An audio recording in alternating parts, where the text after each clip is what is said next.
Corona vaccination अभियान 100 crore dose का कीर्तिमान।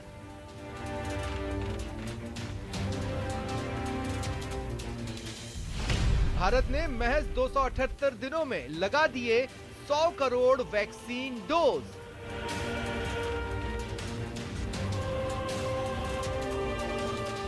पीएम मोदी ने सराहा, देश भर में मना जश्न। भारत ने 100 करोड़ वैक्सीन डोज का आंकड़ा पार कर लिया है। ये उपलब्धि भारत की है, भारत के प्रत्येक नागरिक की है। वैक्सीनेशन के जश्न पर कांग्रेस नेता पवन खेड़ा का तंज। खेड़ा ने कहा, सरकार को श्रेय देना उनका अपमान जिन्होंने पीड़ा झेली।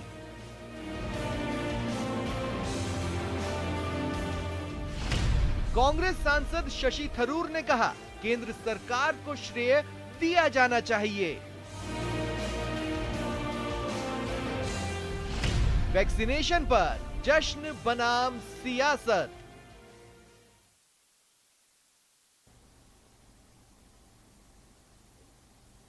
भारत में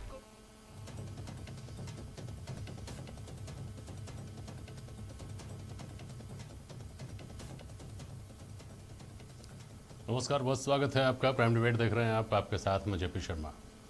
हिंदुस्तान में वैक्सीन के 100 करोड़ जश्न में देखने वाली बात यह भी है कि इस मुश्किल वक्त के सबक क्या हैं। हिंदुस्तान के 130 करोड़ लोगों ने कोरोना से दो चार होने से लेकर वैक्सीन का आंकड़ा 100 करोड़ तक पहुंचने में क्या क्या सीखा। आम आदमी से लेकर रहनुमाओं तक के लिए सोचने वाली बात यह भी होनी चाहिए कि अचानक आ जाने वाली किसी आफत से लड़ने के लिए हम खुद को कितना तैयार पाते हैं। ये भी कि हमने अपनी चिकित्सा और विज्ञान की प्रतिभाओं को कितना अनदेखा किया है, कितनों को संसाधनों के अभाव में गंवाया भी है। और ये भी कि कोरोना के कठिनतम दौर में भी हमारी राजनीतिक चेतना सामूहिक क्यों नहीं हो सकी। ऐसे बहुत सारे पहलू हैं। बहरहाल आज इसी मुद्दे पर प्राइम डिबेट में बहस होगी इन सवालों के जरिए कि क्या कोरोना काल के खात्मे के करीब पहुंच गए हैं हम। समारोह में सियासत या समारोह के बहाने हो रही है सियासत। क्या इस दौरान हेल्थ सेक्टर की सुपर पावर बनकर उभरा है भारत।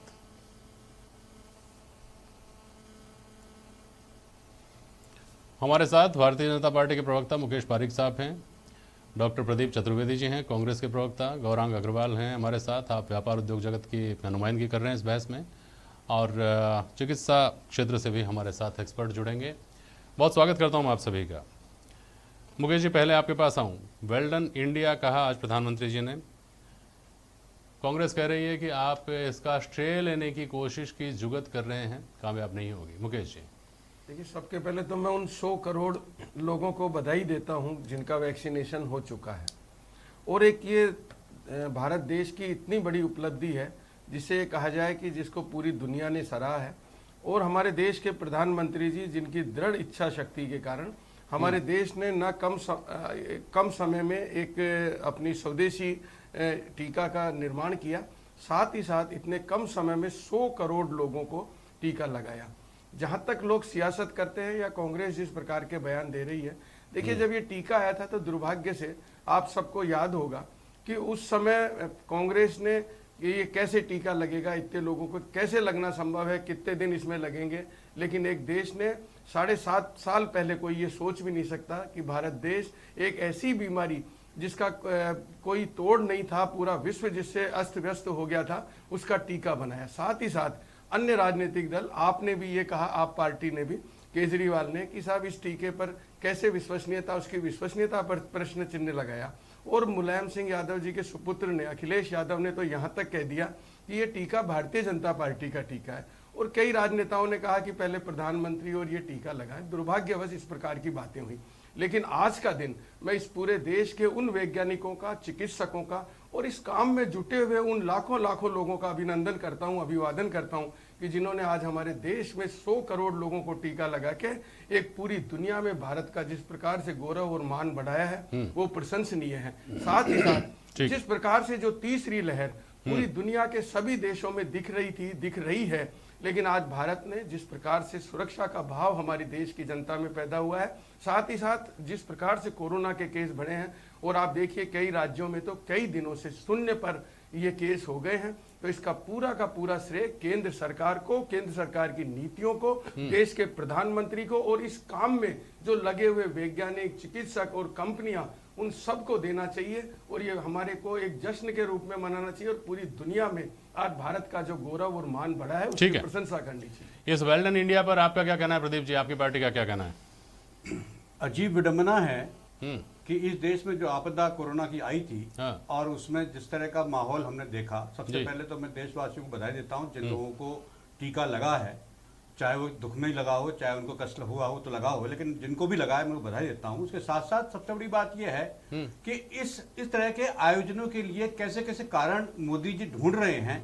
जब आपदाएं आई हैं इस देश में और आपदाओं को आप जश्न के मनाने की बात करते हैं तो मैं समझता हूं ये लोगों के साथ मजाक है, सिस्टम के साथ मजाक है। आप समझिए कि इस देश में जिस तरह से कोरोना का प्रबंधन इस देश में सरकार ने किया, मैं मानता हूं जश्न मनाया जा सकता है, ये बात भी सही मानी जाती है, लेकिन जश्न मनाने के लिए जो राज्य सरकारें, जो इसकी इंप्लीमेंटिंग एजेंसी थी, उनको कहीं भी मुख्य धारा में नहीं लाया जा रहा है। सिर्फ प्रधानमंत्री अपना लोकप्रिय महिमा मंडन करने का प्रयास इस पूरी व्यवस्था में लगे हुए हैं। तो मैं समझता हूं अपने आप को स्थापित करना और उन फैक्टर्स को नेग्लेक्ट करना जिसकी वजह से इस देश में ये अव्यवस्था फैली। आपको समझ ताज्जुब होगा कि 278 दिन में आज दावा करती है भारतीय जनता पार्टी के, उन्होंने 278 दिन में 100 करोड़ टीके लगाए हैं। आप देखिए कि 278 दिनों में पहले 50 करोड़ टीके 226 दिनों में लगे हैं। आप समझिए कि 8 महीने के दौरान ये कुव्यवस्था रही, उस कुव्यवस्था में न तो ये खरीद पाए, न उसको मैनेज कर पाए और ये फैसला भी नहीं कर पाए। और मैं इस बात के लिए सुप्रीम कोर्ट का आभारी हूं कि उन्होंने इसमें इंटरवीन कर ये फैसला कराया कि देशवासियों को ये कोरोना वैक्सीन जो है वो मुफ्त लगाया जाए। और आप समझिए मुफ्त लगाने का सुप्रीम कोर्ट ने आदेश तो दिया, लेकिन सरकार ने बदले में उसने ही हाथों से सवा लाख करोड़ रुपए पेट्रोल और डीजल के दाम बढ़ाकर लोगों से वसूल कर लिए। इसलिए मुफ्त में ये बात कहते हैं कि मुफ्त में देना, सुप्रीम कोर्ट ने कहा सरकार को मुफ्त में दीजिए, लेकिन सरकार मुफ्त में देने के बजाय 1.25 लाख करोड़ रुपए पेट्रोल डीजल की रेटें बढ़ाकर हमसे वसूले गए। तो इसलिए कहना कि इन्होंने मुफ्त में दिए हैं, ये हमारे साथ अन्याय है। इसके साथ साथ दुनिया के 20 देशों में जो आज कोरोना की स्थिति है उसमें दोनों टीके लगने वालों की जो संख्या है देश में वो 20 देश है, उसमें भारत 19वें नंबर पर है। तो ये सोच का विषय जो दावा कर रहे हैं, जो जश्न मना रहे हैं, देखिए आपसे किन आधार पर हम बात कर रहे हैं? आपकी सियासी ना इत्तेफाकी हो सकती है अपनी जगह पे, लेकिन आप देश की मेहनत को और देश के वैज्ञानिकों की मेहनत को तो इस तरह से आप अंडर एस्टिमेट मत करिए। 19 देशों में आप कह रहे हैं 20 देशों में 19वें नंबर पे हैं। 100 करोड़ टीके लगाने वाले कितने मुल्क हैं दुनिया में? उनकी जनसंख्या कितनी है? हाँ तो ठीक है, जनसंख्या कम है। हाँ तो ये चुनौती स्वीकार की ना भारत ने, इस चुनौती को जीता ना भारत ने। अरे तो इस चुनौती से पार पाया ना भारत ने, वॉल्यूम बढ़ा है, इस चुनौती से पार पाया ना भारत ने। जो काम सुनिए मेरी बात सुनिए, एक मिनट मेरी बात सुनिए। अरे प्रदीप जी सुनिए मेरी बात। जो सवाल आप मुकेश पारीक की पार्टी पर उठाते हैं ये कहकर कि वो श्रेय लेने की कोशिश कर रहे हैं उन वैज्ञानिकों का जिन्होंने वास्तव में मेहनत की थी, उन्हीं वैज्ञानिकों की मेहनत को क्या आप अंडर एस्टिमेट में नहीं कर रहे हैं ये बोलकर? लेकिन मुकेश पारीक साहब आपने 7.5 एक मिनट सुनिए मुकेश, अरे सुनिए प्रदीप जी, वापस आता हूं प्रदीप जी, सुनिए प्रदीप जी अब सुनिए। मुकेश पारीक जी, आपने कहा कि पिछले 7.5 साल में जो काम हुआ कोई सोच भी नहीं सकता था 7.5 साल पहले। तो इन 7.5 सालों में ही क्या आपने भर्ती की क्या? इन 7.5 सालों में ही क्या लैब खुली है क्या? इन 7.5 सालों में ही क्या वैज्ञानिक और डॉक्टर पैदा हुए हैं? कि आप ये कह रहे हैं कि इन 7.5 सालों में ही वो सब कुछ डेवलप हो गया कि हमने वैक्सीन बना ली 6 महीने के अंदर? देखिए, ये जो विश्वव्यापी जो महामारी आई थी जिसमें पूरी दुनिया अस्त व्यस्त हो गई थी, उसमें ये कल्पना करना एक बड़ा मुश्किल था कि भारत इतनी जल्दी एक स्वदेशी टीके का निर्माण कर लेगा, उसका ट्रायल कर लेगा। लेकिन जिस प्रकार से प्रधानमंत्री जी ने अपनी सक्रियता दिखाई, वैज्ञानिकों को प्रोत्साहित किया और वो स्वयं जो टीके जहां पर निर्माण हो रहे थे वहां पर खुद निरीक्षण करने पहुंचे, तो ये कह देना कि कांग्रेस के द्वारा कि साहब ये जश्न मना रहे हैं, जश्न का वास्तव में दिन है। जश्न आपको भी मनाना चाहिए और आपको जो आपने पाप किया है इस बात का जवाब देना चाहिए कि आपने इस पर संदेह प्रकट किया, आपने हमारे वैज्ञानिकों पर संदेह प्रकट किया, आपने देश की जनता को भ्रमित करने का जो पाप किया है उसकी आपको जवाब देना चाहिए। और ये बेहतर रहा कि आप ही के नेता शशि थरूर ने स्वयं ने कहा कि ये केंद्र सरकार को श्रेय देना चाहिए। आप लोग कहां किस दिशा में जा रहे हैं, किस दिशा में देश को ले जाना चाह रहे हैं, क्यों भ्रमित कर रहे हैं, क्यों भ्रम फैला रहे हैं?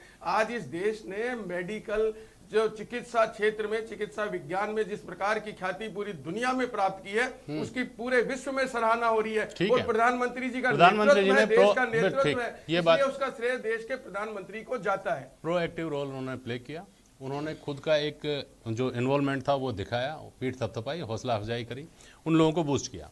लेकिन इसके साथ साथ जो भारतीय जनता पार्टी के ऊपर सवाल, केंद्र सरकार के ऊपर जो कांग्रेस आज सवाल उठा रही है, वो ये कह रही है कि कोविड की दूसरी लहर के बारे में भी आज कुछ बोला जाना चाहिए, जब देश में ऑक्सीजन की और रेमडेसिविर इंजेक्शंस की त्राहिमाम मचा हुआ था, और जिसकी वजह से लोगों के ये समझ में नहीं आया कि पहली लहर में जब इतना घातक स्थिति नहीं थी तब तो लॉकडाउन कर दिया, लोगों को सैकड़ों किलोमीटर पैदल चलकर जाना पड़ा, और दूसरी लहर में जब आदमी कमरे में बैठकर भी अपने आप को सुरक्षित महसूस नहीं कर रहा था, तब सारी गतिविधियां उसी तरह से चलती रहीं। तब उस तरह के इंतजाम 6 महीने 8 महीने में नहीं कर लिए गए कि दूसरी लहर इतनी प्राणलेवा जानलेवा नहीं बने। मुकेश पारीक साहब, देखिए शर्मा जी, ये बात बिल्कुल सही है कि ये महामारी जो आई, कोई महामारी का पूर्वानुमान नहीं था कि ये इस प्रकार की महामारी आएगी, और भारत को ही नहीं, पूरी दुनिया के किसी भी विकसित से विकसित देश को भी ये आइडिया नहीं था कि ये महामारी इतनी घातक होगी, इतनी गंभीर होगी। पहले उसमें जो हुआ, उसके बाद जब दूसरा क्षेत्र है, आपकी जानकारी के लिए मैं ये बताना चाहूंगा, और आपको जानकारी भी है, अगर हम सारे स्टेट की बात न करके अगर राजस्थान की बात करें, जिस प्रकार के साधन और संसाधन उपलब्ध कराए गए केंद्र सरकार के द्वारा, उसका राज्यों ने सही उपयोग नहीं किया। ऑक्सीजन के प्लांट के लिए जो बजट दिया गया, उसके ऑक्सीजन के प्लांट नहीं लगाए गए, जो वेंटिलेटर्स दिए गए उनकी पैकिंग नहीं खोली गई। तो आप देखिए, केंद्र सरकार ने ये रह रहकर खबर आई है कि राजस्थान के कोरोना प्रबंधन को केंद्र ने सराहा। चिकित्सा का प्रबंध का कार्य राज्य सरकारों का होता है। केंद्र ने जिस प्रकार के साधन संसाधन दिए, अगर उसका ये संपूर्ण उपयोग कर लेते, अगर सरकारें भी इसकी अपनी जिम्मेवारी समझती, तो मैं ये कह सकता हूं कि निश्चित रूप से उसमें कुछ कमी आती, उसकी जो जिस प्रकार की कैजुअलिटी हुई है उसमें कुछ कमी आती। तो ये इनको राज्य सरकारों को भी इस बात की जिम्मेवारी से पीछे नहीं हटना चाहिए। ठीक है, गौरांग अग्रवाल, उद्योग व्यापार जगत को आप रिप्रेजेंट कर रहे हैं इस बहस में। पिछला एक साल एक दुस्वप्न की तरह, एक नाइटमेयर की तरह रहा है व्यापार जगत के लिए भी। इस दौरान जो चुनौतियां आई, उनसे क्या तो सबक सीखा गया, और अब आगे भविष्य भी कुछ सुनिश्चित तो है नहीं कि अब ये खत्म ही हो गया है, कि अब ये इस रूप में आएगा, कि अब आगे इस तरह से होगा। वो जो सबक सीखे गए हैं वो आगे किस तरह काम आने वाले हैं, भविष्य की चुनौतियों के लिए व्यापार जगत अपने आप को कैसे तैयार कर रहा है? शर्मा जी, आप कोविड को बिजनेस इम्पैक्ट के लिए कोविड पार्ट 1 और कोविड पार्ट 2 दो तरह से देखिए।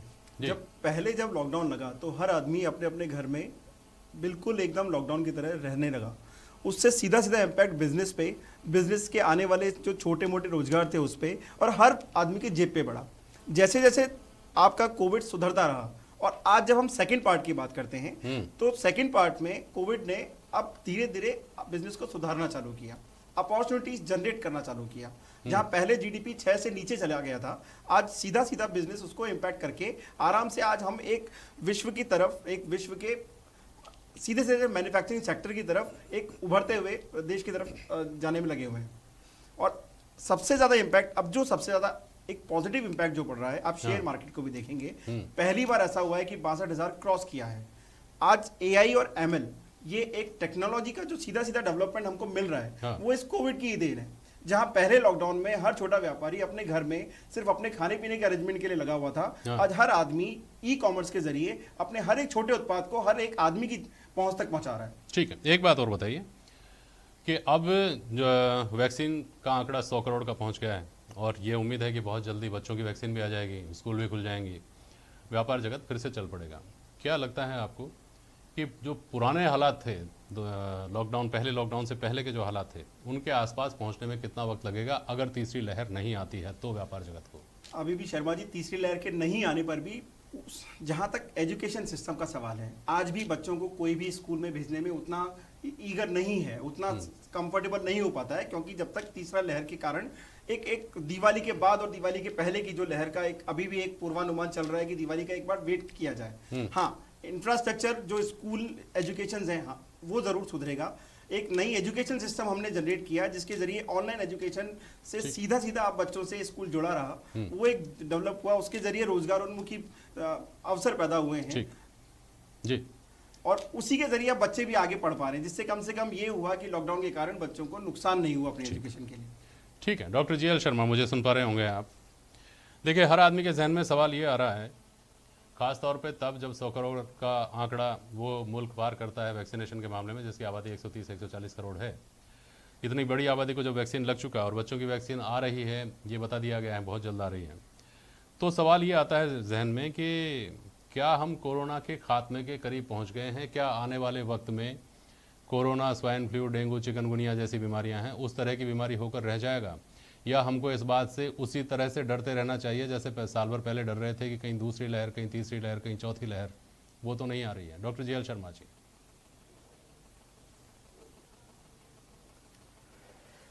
जेपी जी, पहले तो मैं हमारे देश के वैज्ञानिकों का, मेडिकल स्टाफ का, नर्सिंग स्टाफ का और तमाम ऐसे लोगों का शुक्रिया अदा करना चाहता हूं, धन्यवाद ज्ञापित करना चाहता हूं कि एक अल्प समय में आपने अपने स्वदेशी वैक्सीन विकसित करके और 100 करोड़ का डोजेज का जो आंकड़ा पार किया है 7 महीने में, ये काबिल तारीफ है। मैं केंद्र सरकार की भी प्रशंसा करना चाहता हूँ, साथ साथ में राज्य सरकार ने भी काफी अच्छा योगदान दिया है इसमें।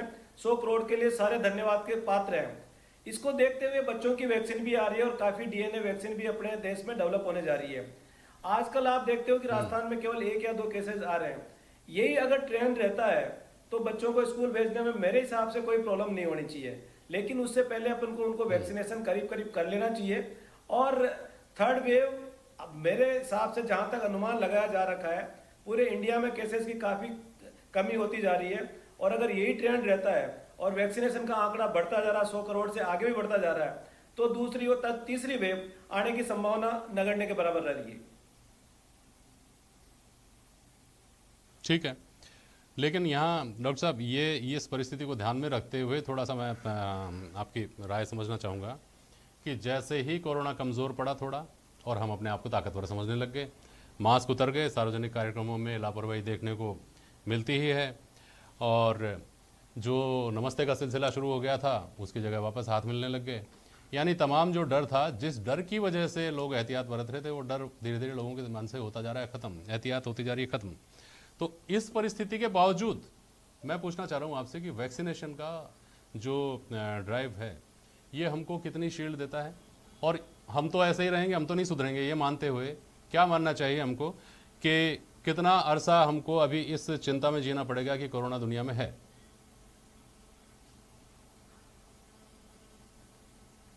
देखो, हर बीमारी के लिए prevention is better than cure होता है।